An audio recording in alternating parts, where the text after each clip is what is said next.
Sweet potato சாப்பிட்றது உடம்புக்கு ரொம்ப நல்லதுங்க. ஏன்னா அதில் விட்டமின், மினரல்ஸ், ஃபைபர், பொட்டாசியம் நிறைய நிறைஞ்சிருக்கு. முக்கியமாக நம்மளோட இம்யூனிட்டி பூஸ்ட் டைஜஷன் இம்ப்ரூவ் பண்ணுறதுக்கு, ஹார்ட் ஹெல்த் எல்லாத்துக்குமே ரொம்ப நல்லது. ஆனால் அப்படியே வேக வச்சு கொடுத்தா சாப்பிட ஒரு மாதிரி தாங்க இருக்கும். இந்த மாதிரி ட்ரை பண்ணி பாருங்க, கண்டிப்பாக எல்லாம் விரும்பி சாப்பிடுவாங்க. முக்கியமாக குழந்தைங்களுக்கு ரொம்ப பிடிக்கும். இந்த ஸ்வீட் பொட்டேட்டோவை நல்லா கட் பண்ணிட்டு இந்த மாதிரி வேக வச்சு எடுத்துக்கலாம். போட்டு வேக வைக்கிறதோட இந்த மாதிரி ஆவியில் வேக வச்சோம் அப்படின்னா டேஸ்ட் நல்லாவே இருக்குங்க. வேக வச்சு எடுத்துட்டு இந்த தோல்லாம் வந்து இந்த மாதிரி சீவி எடுத்துக்கோங்க. அதுக்கப்புறம் ஒரு கிரேட்டரில் நல்லா கிரேட் பண்ணிக்கோங்க. கொஞ்சம் கூட கட்டிகளே இல்லாத மாதிரி இந்த மாதிரி கிரேட் பண்ணி எடுத்துட்டு இதை ஒரு பவுலில் நம்ம ட்ரான்ஸ்ஃபர் பண்ணிக்கலாம். இப்போ இது கூடவே 2 டேபிள் ஸ்பூன் சுகர் ஆட் பண்ணிக்கோங்க.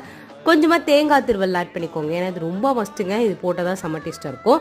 ஆட் பண்ணிவிட்டு கொஞ்சமாக ஏலக்காய் பொடி ஆட் பண்ணி நல்லா கலந்து விட்டுட்டு நல்லா போட்டிருக்க இன்க்ரீடியன்ஸ் எல்லாமே நல்லா பைண்ட் ஆகிற மாதிரி கலந்துக்கோங்க. கலந்துட்டு நல்லா இந்த மாதிரி உருட்டி லட்டு ஷேப்பில் கொண்டு வந்துருங்க. லட்டு சாப்பிட்டு பாரு அப்படின்னு சொல்லி கொடுத்து பாருங்க, கண்டிப்பாக விரும்பி சாப்பிடுவாங்க. ட்ரை பண்ணி பார்த்துட்டு எப்படி இருந்தது மறக்காம கமெண்ட் பாக்ஸில் ஷேர் பண்ணுங்க. வேற ஒரு வீடியோவில் பார்க்கலாம். அது வரைக்கும் பாய்.